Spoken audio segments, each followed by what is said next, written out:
저는 경기도에서 조그만 카센터를 운영하면서 살고 있는 40세 남성입니다. 여러 날을 고민하다가 오늘 글을 올리는 이유는 결코 길지 않은 인생을 살았지만 가진 재산을 몽땅 날리고 죽기 일보 직전의 위기 상황을 2번이나 겪은 기막힌 경험담을 들려드리기 위해서입니다. 지금 생각해도 등골이 오싹해지고 머릿속이 텅 비는 느낌이 들면서 소름이 끼치지만 한 여성의 도움으로 2번의 위기를 겨우 넘길 수 있었습니다.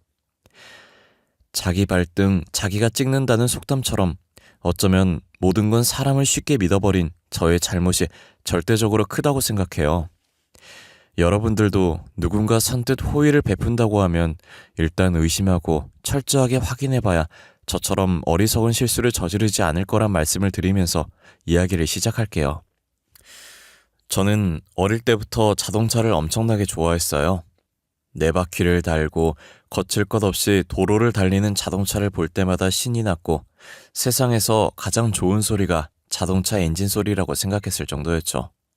그러니 자동차 말고는 다른 장난감은 쳐다보지도 않았어요.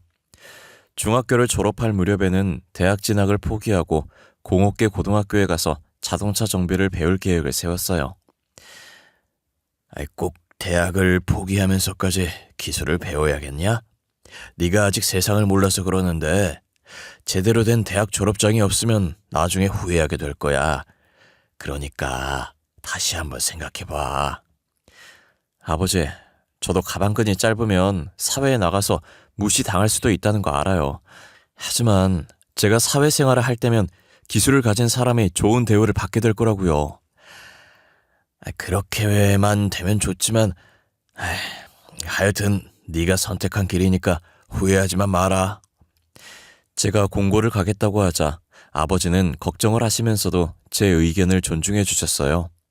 엄마도 걱정을 하셨지만 저는 공고를 졸업한 다음에 전문대학 자동차과로 가서 진정한 기술자가 될 거라고 장래 계획을 구체적으로 말했고 부모님은 더 이상 말리지 않고 제가 마음먹은 대로 하도록 도와주셨어요. 저는 계획대로 공고를 졸업하고 자동차과에 들어가서 기술을 배우고 무난하게 정비사 자격증을 땄습니다. 제 정비 실력을 인정한 교수님의 추천으로 대형 정비 공장에 취업이 되었어요. 사람은 누구나 자기가 하고 싶은 일을 할 때 최고의 능력을 발휘하듯이 저는 기계를 다루는 일이 너무 좋았고 자동차를 분해하고 조립하며 수리하는 일에 완전히 빠져버렸어요. 하지만 동료들은 그런 저를 신기한 눈으로 쳐다봤습니다. 야, 진수 너는 타고난 기름쟁이야. 자동차 부품 쪼가리 만지는 일이 그렇게 좋냐? 정비는 고장난 차에게 새로운 생명을 불어넣는 의미 있는 직업이야. 차를 만지고 있으면 시간이 어떻게 흘러가는지도 모르겠어. 진짜 별종이다. 난 공부하는 게 죽기보다 싫어서 그나마 입에 풀칠하려고 억지로 하는 게 일인데 말이야. 몇 년이 지나자 제 정비 실력은 공장 안에서는 따라올 사람이 없을 정도가 되었습니다. 5년이 지나자 네 바퀴에 엔진이 달린 거라면 뭐든지 고칠 자신감도 생겼죠. 공장장님도 제 능력을 인정해줘서 최연소 정비반장으로 승진을 시켜줘서 동료들의 부러움을 사기도 했습니다. 반장이 되자 월급도 올랐습니다. 그렇지만 아직 미혼인 처지에 돈을 쓸 데가 별로 없어서 월급을 받으면 엄마에게 모두 주었어요. 엄마는 제가 내미는 월급을 받을 때마다 좋아하시면서도 걱정을 하셨어요. 진수야, 일은 힘들지 않니? 몸은 피곤하지만 재미있어. 세상에 쉬운 일이 어디 있겠어. 참고 견디면서 때로는 즐겨야지. 그래, 우리 아들 이제 다 컸네. 그럼 엄마 소원 하나만 들어줄래? 소원? 뭐든지 말해. 이제 네 월급은 나 말고 다른 여자한테 줬으면 해. 다른 여자라니? 누구? 아휴, 네 마누라지 누구겠어. 일도 좋지만 이제 슬슬 결혼할 생각도 해야지. 아, 알았어. 제가 28을 넘기고 30을 바라보게 되자 결혼을 하라는 엄마의 독촉은 나날이 심해졌습니다. 전 30을 넘기고 결혼을 할 생각이었지만 엄마는 제가 쉬는 날마다 맞선 약속을 잡으셨어요. 저는 내키지 않았지만 엄마의 성화에 못 이겨 여러 차례 여성들을 만나봤지만 성과는 없었어요. 저 자동차 정비를 하신다고 들었어요. 예, 맞습니다. 그럼 연봉은 얼마나 되나요? 물론 차하고 집은 있으시죠? 전 유치원 교사로 일하는데 결혼하면 그만두고 살림만 하면서 육아에 전념하고 싶어요. 혹시 맞벌이 원하세요? 그럼 곤란해요. 그리고 결혼하면 당연한 거지만 분가해서 따로 사는 거 맞죠? 맞서는 늘 이런 식이었어요. 서로에게 호감을 가지는 건 안중에도 없었고 그저 조건만 따지고 맞춰보려고 들었어요. 이런 일이 여러 번 거듭되니 맞선 자리에 나오는 여성들이 모두 가격표가 매겨진 물건으로 보여서 마음에 들지 않았습니다. 당연히 교제로 이어지는 일도 없었고요. 진수야, 이번에는 아주 확실하다? 응? 마지막으로 한 번만 더 만나보자. 큰 병원 간호사라는데 아주 참하고 예뻐. 엄마, 이제 그만해. 결혼은 내가 알아서 한다고 했잖아. 아니, 애가 왜 소리를 지르고 난리야? 엄마의 성화에 질려서 언성을 높이고 말았어요. 저는 차근차근 엄마를 설득했고 엄마가 더 이상 맞선을 보라고 보채는 일이 없어졌어요. 그리고 30을 넘길 무렵에 카센터를 운영하던 대학 선배가 제게 흥미로운 제안을 했습니다. 저와 5년 차이가 나서 같이 대학을 다닌 적은 없었지만 동문 모임을 통해서 알고 지내는 사이였고 그 선배의 정비 실력은 거의 신의 경지라고 소문이 날 정도여서 저 혼자 해결하기 힘든 문제가 생기면 선배의 카센터를 찾아가서 자문을 구했어요. 그때마다 선배는 귀찮아하는 기색도 없이 자기 일처럼 나서서 도와주곤 했습니다. 그런 선배가 갑자기 전화를 해서 술이나 한잔하자고 했어요. 저는 별 생각 없이 오랜만에 선배를 만나서 기분 좋게 술을 마셨는데 선배가 소주잔을 비우더니 자기 카센터를 인수할 생각이 없냐고 묻는 겁니다. 진수, 네 실력이면 공장에서 월급쟁이로 허송세월하지 말고 네 사업을 시작해. 선배, 이제 겨우 30이에요. 아직은 더 배워야죠. 아니야, 나도 30에 공장 그만두고 카센터 차렸어. 그런데 이제 카센터를 네가 인수해서 운영해줬으면 한다. 아이, 선배, 농담 그만해요. 내가 무슨 돈이 있어서 선배 카센터를 인수하겠어요. 야, 진수야, 너 3천만 원도 없냐? 그 정도는 모았을 텐데. 뭐 3천은 있죠. 그럼 됐어. 3천에 내 카센터 네가 가져라. 네? 전 깜짝 놀라서 선배가 농담을 하는 줄 알았어요. 하지만 선배는 진지했고 농담이 아니었습니다. 선배의 카센터는 규모가 제법 컸고 기술이 좋다고 소문이 나서 예약을 하지 않으면 점검도 받기 힘들 정도로 장사가 잘 되는 곳이었죠. 게다가 워낙 고가의 장비들이 많은데 그런 카센터를 3억도 아니고 장비 하나 값도 안 되는 3천만 원에 내게 넘기겠다는 겁니다. 내가 농담하는 거 같지? 그런데 진심이야. 나도 오죽하면 너한테 이런 부탁을 하겠냐. 참 환장할 노릇이다. 다시 소주잔을 시원하게 비운 선배는 5년이 넘게 피땀을 바쳐 일군 카센터를 거저나 다름없이 제게 주려고 하는 기막힌 속사정을 털어놓았습니다. 선배는 원래 미국으로 기술 이민을 갈 생각이었대요. 하지만 코로나 때문에 그동안 이민을 받지 않았는데 최근에 미국에서 자동차 정비나 의사 같은 기술직들의 이민을 조금씩 받기 시작했고 선배의 신청이 받아들여졌다는 겁니다. 선배의 아내와 딸은 이미 미국으로 출국을 했고 선배는 카센터만 처분하고 이민을 가려고 했는데 문제는 카센터를 인수하겠다는 사람이 도무지 나서지 않는다는 겁니다. 게다가 비자까지 나와서 출국 날짜가 잡히자 마음이 급해진 선배는 5억이라는 파격적인 금액을 제시했지만 인수자를 찾는 데 실패했다고 하네요. 이제 보름 뒤면 미국으로 가야 돼. 진수야, 3천만 나한테 주고 네가 운영해. 그리고 3년 동안 매달 수익금 일부를 나한테 송금해줘. 어때? 괜찮은 조건이지? 눈을 씻고 찾아봐도 믿고 맡길 사람이 너밖에 없더라. 선배, 괜찮은 정도가 아니에요. 나 지금 감격해서 눈물이 나오려고 해요. 고마워요. 열심히 해볼게요. 그래, 너라면 아주 잘 해낼 거야. 카센터를 맡길 사람으로 저를 선택한 선배가 너무 고마웠어요. 이것이 제게 찾아온 첫 번째 기회라고 생각했죠. 저는 엄마에게 사정을 설명하고 그동안 모아둔 돈을 달라고 했습니다. 정말 괜찮은 거지? 아무리 그래도 너무 좋은 조건이라서 믿어지지 않아. 그 큰 공장을 공짜나 다름없이 주겠다니 말이야. 엄마는 돈을 내주면서도 걱정을 했지만 저는 선배가 절대 허튼 소리하는 사람이 아니라고 큰 소리를 쳤습니다. 저를 만난 선배는 서류들을 여러 장 내밀면서 사인을 해달라고 했어요.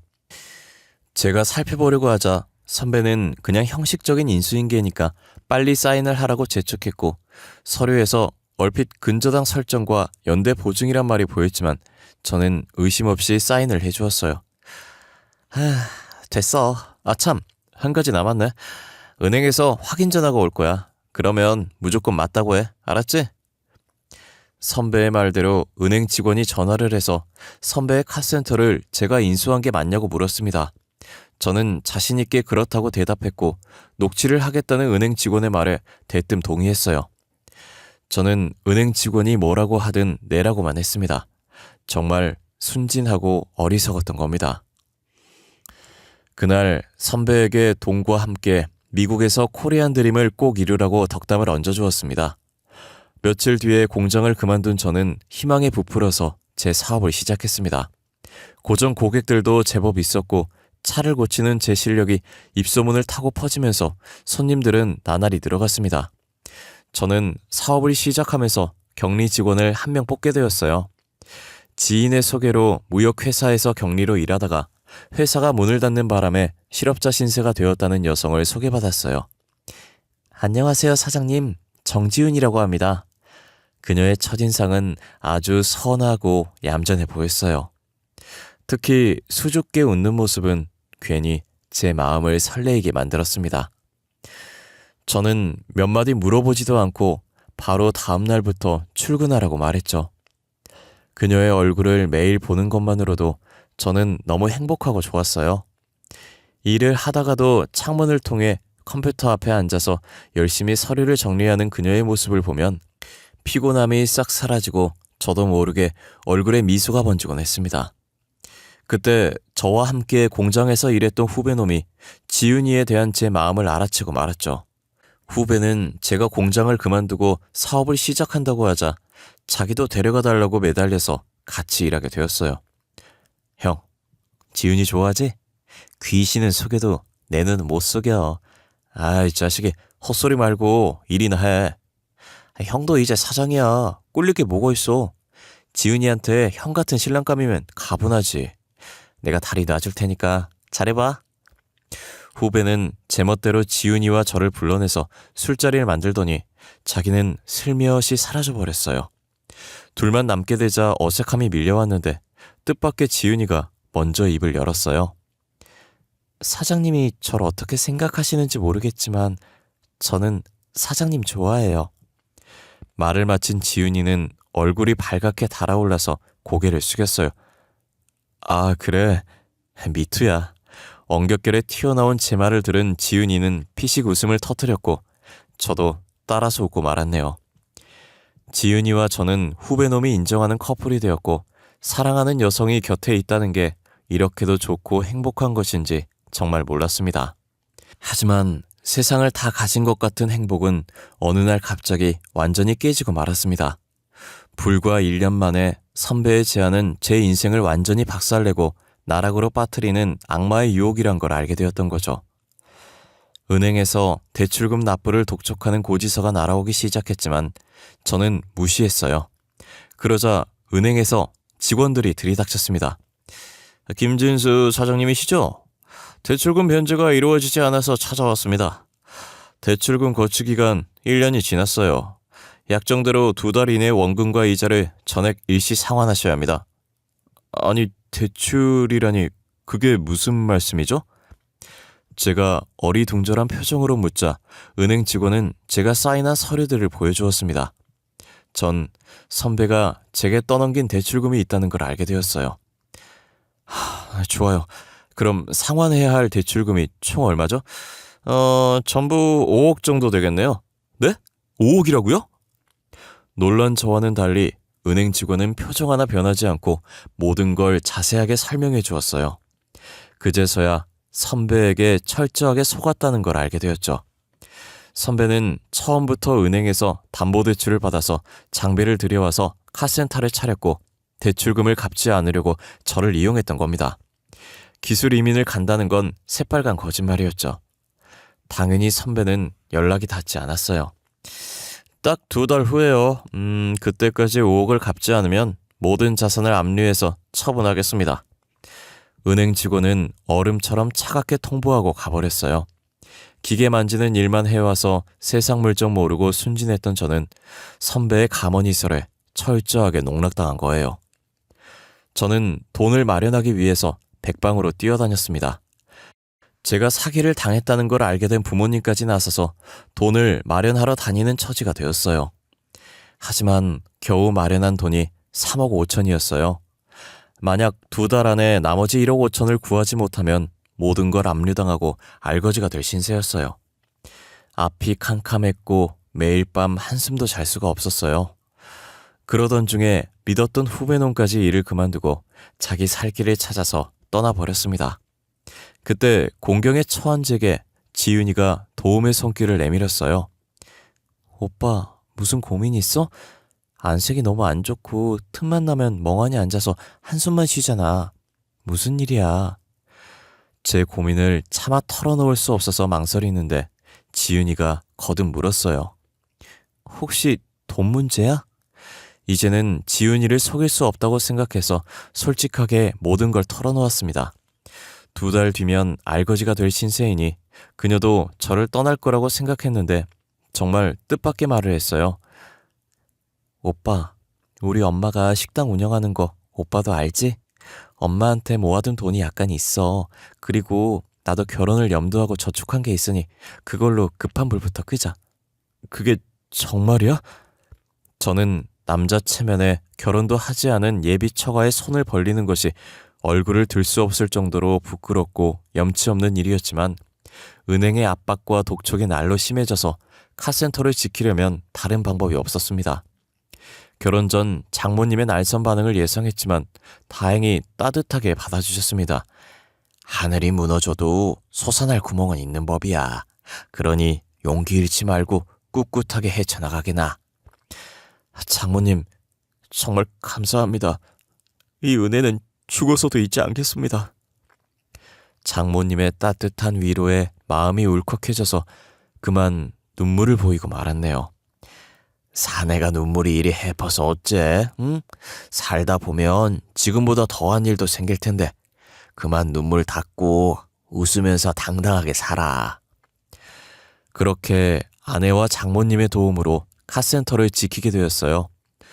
거액의 대출을 가족이 총동원되어서 겨우 처리하고 카센터가 정상으로 돌아오자 저 혼자 살겠다고 그만뒀던 후배놈이 다시 찾아와 받아달라고 부탁을 했습니다. 한 번 배신한 놈은 또 배신한다는 말이 있지만 지금은 저 혼자만으로는 밀려드는 정비일을 도저히 감당할 수 없어서 다시 일하도록 받아주었어요. 이제는 정말 고생 끝이라고 생각했는데 그게 아니었습니다. 정말 엄청나고 충격적인 일이 저를 기다리고 있었어요. 아내와 저는 형편이 풀리자 미뤘던 결혼식을 올리고 정식으로 부부가 되었는데 불과 2년 만에 아내가 뇌종양 판정을 받고 쓰러져 버린 겁니다. 저는 담당 의사를 찾아가서 돈은 얼마든지 들어도 좋으니 살려만 달라고 애원했습니다. 하지만 의사는 굳은 표정으로 고개를 저었어요. 종양이 너무 크고 이미 다른 장기로 전이가 시작된 상황이라 수술이 불가능한 상황입니다. 의사가 되어서 이런 말씀밖에 드리지 못해 너무 죄송합니다. 지푸라기라도 잡는 심정으로 애원했지만 의사는 저의 마지막 희망마저 포기하게 만들었어요. 약물 치료를 했지만 아내의 상태는 나아지지 않았습니다. 저는 마지막까지 포기하지 않고 아내의 곁을 지키면서 정성을 다해 간호를 했어요. 그렇지만 무심한 아내는 6개월 만에 제 곁을 떠나고 말았죠. 호강 한번 시켜주지 못하고 고생만 하다가 저 세상으로 간 아내가 너무 불쌍하고 가여워서 차마 떠나보내지 못하고 보름이 넘게 폐인처럼 지냈는데 장모님이 찾아와 죽은 사람은 그만 있고 산 사람은 살아야 한다고 위로를 해주시더라고요. 김서방, 이제 그만 지은이를 놓아주게. 걔도 저승에서 자네가 열심히 살아가는 모습을 보고 싶어 할 거야. 나를 봐서라도 자네가 마음을 다 잡아야 하네. 졸지에 딸을 잃은 장모님의 슬픔이 저보다 더할 텐데 오히려 저를 위로해주는 장모님의 깊고 넓은 마음에 저는 세상을 잃은 것 같은 슬픔에서 벗어나 모진 마음으로 다시 일을 했습니다. 이제는 사위가 아니라 친아들 이상으로 장모님에게 잘해드리겠다고 마음먹고 장모님께 같이 지내자고 말했지만 장모님은 거절했어요. 자네는 내 걱정하지 말고 좋은 여자 있으면 다시 시작해. 네? 그게 무슨 말씀이세요? 전 장모님을 엄마로 생각하면서 모시기로 작정했으니 그런 말씀은 하지 마세요. 김서방, 자네 앞길이 구만리 같은데 괜히 내가 자네 발목을 잡고 싶진 않네. 장모님은 신경 쓰지 말라고 하셨지만 저는 잘 지내시는지 매일같이 연락을 드렸고 휴일이면 어김없이 장모님을 찾아가서 같이 식사도 하고 교회로 나들이도 하면서 친아들처럼 살펴드렸습니다. 그때마다 장모님은 부담스럽다며 자꾸 찾아오지 말라고 하셨는데 그건 말뿐이란 걸 알고 있었어요. 그러다 장모님이 제게 사진 한 장을 보여주었어요. 아주 예쁘게 생긴 여성이었죠. 어떤가? 마음에 들어? 내 친구 딸인데 얼마 전에 남편이 교통사고로 세상을 떠났어. 내 생각에는 자네하고 잘 맞을 것 같아. 한번 만나봐. 장모님은 혼자 된 사위의 재혼중매를 서려고 하시는 겁니다. 전 어이가 없어서 장모님에게 처음으로 화를 내고 말았어요. 장모님, 왜 이러세요? 전 끝까지 장모님 모시면서 살겠다고 했잖아요. 김서방, 나를 생각해주는 자네 마음은 고맙지만 이제는 자네도 새 출발하게. 그래야 내 마음이 편해. 전 재혼할 생각 없어요. 그러니까 장모님도 다른 여자 만나란 말은 하지 마세요. 장모님은 저를 만날 때마다 미안한 마음이 들어서 불편해 하셨습니다. 하지만 저는 마지못해 장모님을 보살펴 드리는 게 아니었습니다. 장모님이 선뜻 1억이 넘는 거액을 내주지 않았다면 전 아마 이 세상 사람이 아닐지도 모르는 일이니까요. 물론 그 돈은 거의 다 갚았지만 제 마음속에는 여전히 부채의식이 자리 잡고 있었습니다. 1년이 넘게 지나자 아내를 잃은 슬픔은 가라앉았고 장모님도 저를 아들로 여기면서 지내게 되었는데 사람 일이란 참 묘한 것이어서 5년이 지난 뒤에 제게 여자가 생겼습니다. 그녀의 이름은 정소희였고 카센터에 자주 오는 단골 손님이었어요. 그녀는 비싼 외제차를 타고 다녀서 처음부터 기억에 남았던 손님이었어요. 자동차 점검을 핑계로 한 달에 한 번은 꼭 들렸고 워낙 성격이 싹싹하고 밝아서 처음 보는 저에게 대뜸 오빠라고 불렸던 여자였죠. 그렇게 그 여자와 저는 편하게 말을 놓으면서 연락하고 지내는 사이까지 발전했습니다. 그러던 어느 날 그녀가 주말에 뭐 할 거냐고 제게 물었어요. 뭐 특별한 계획은 없어. 주말에는 그냥 집에서 쉬어야지. 오빠 뭐야, 재미없게. 그러지 말고 나랑 같이 영화 보러 가자. 그래서 주말에 소희와 첫 데이트를 하게 되었어요.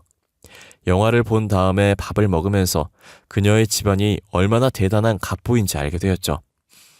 아버지는 미국에서 사업을 하고 계시고 엄마는 부동산 투자를 하셔.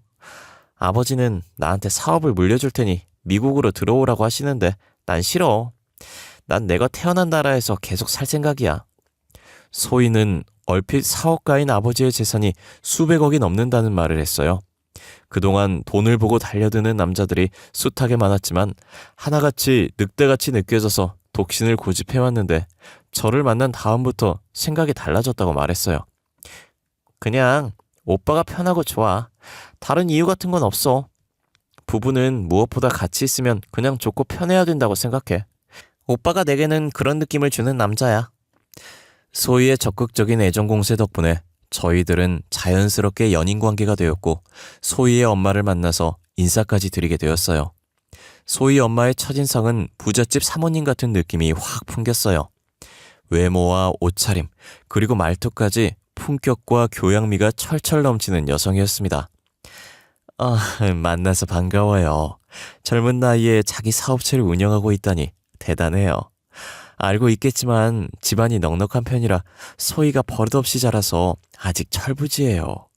여러 가지로 모자란 점이 많으니 서로에 대한 사랑과 애정으로 이해해주기 바래요.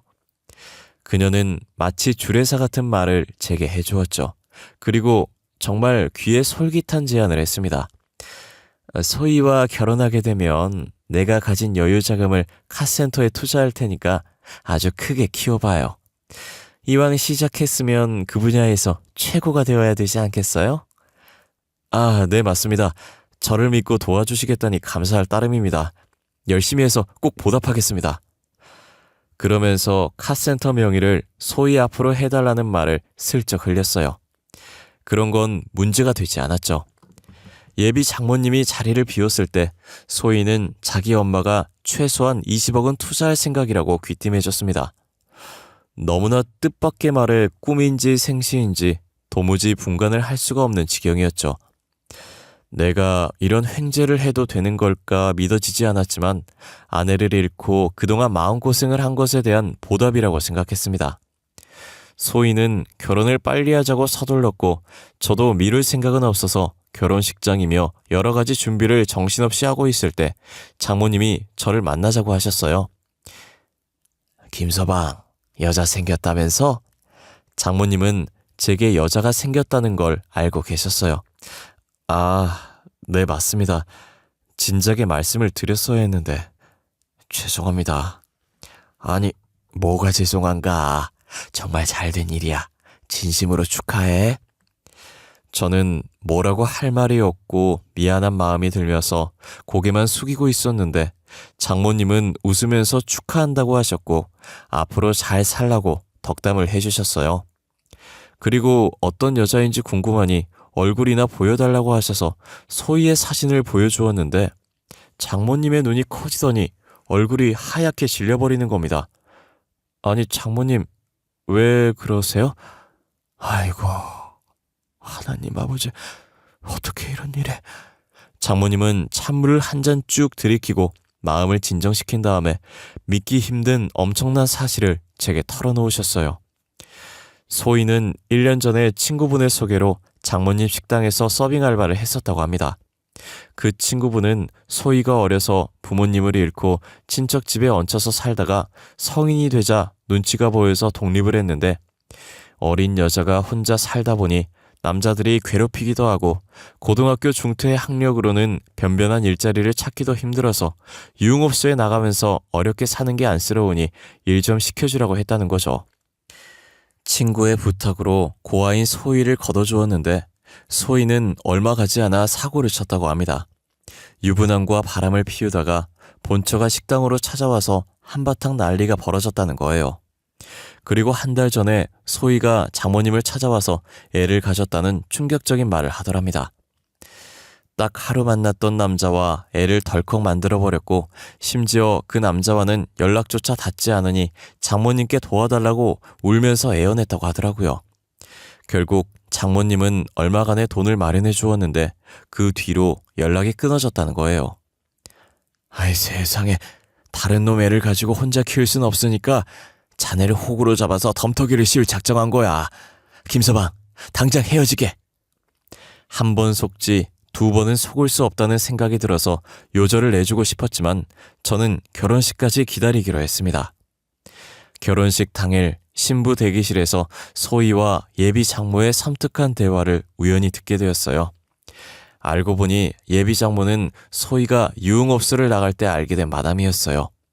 그녀들은 제가 가진 카센터를 자기들 명의로 만든 다음에 처분해서 나눠 갖고 도망을 치려는 말도 안 되는 계획을 가지고 있었어요. 주례사가 끝나고 혼인 서약을 하려는 순간 결혼식장에 제가 녹음한 그녀들의 대화가 울려 퍼졌고 소희는 깜짝 놀라서 사색이 되어서 몸을 떨었어요. 곧 경찰들이 식장 안으로 들어와서 소희를 데리고 갔습니다. 소희는 끝까지 제게 오해라고 소리를 지르면서 저를 사랑한다고 악을 쓰듯이 말했지만 저를 호구로 보고 인생을 작살내려고 했던 그녀를 도저히 용서할 수 없었어요. 오빠, 내 사정이 너무 급해서 저지른 일이야. 한 번만 용서해줘. 응? 제발 부탁이야, 오빠. 소희는 울면서 살려달라고 제게 매달렸지만 제 마음은 이미 돌아선 뒤였어요. 경찰을 통해서 전해 들은 말로 소희와 선배 마담은 혼인빙자 사기 혐의로 구속되어서 조사를 받고 있다고 하더라고요. 사람의 인생은 알 수 없는 것이라 앞으로 어떤 좋은 인연이 생길지는 모르겠지만 지금 저는 2번이나 속았던 아찔한 기억이 있어서 사람을 믿을 수가 없게 되었습니다. 하지만 딱 한 사람, 장모님은 예외입니다. 늘 저를 챙겨주고 배려해 주시는 장모님과 같이 살면서 오늘도 열심히 일하고 있어요. 아찔했던 제 사연 읽어주셔서 감사합니다. 여러분에게도 장모님 같은 존재가 있었으면 좋겠네요. 다들 좋은 일만 가득하시길 바랍니다. 감사합니다.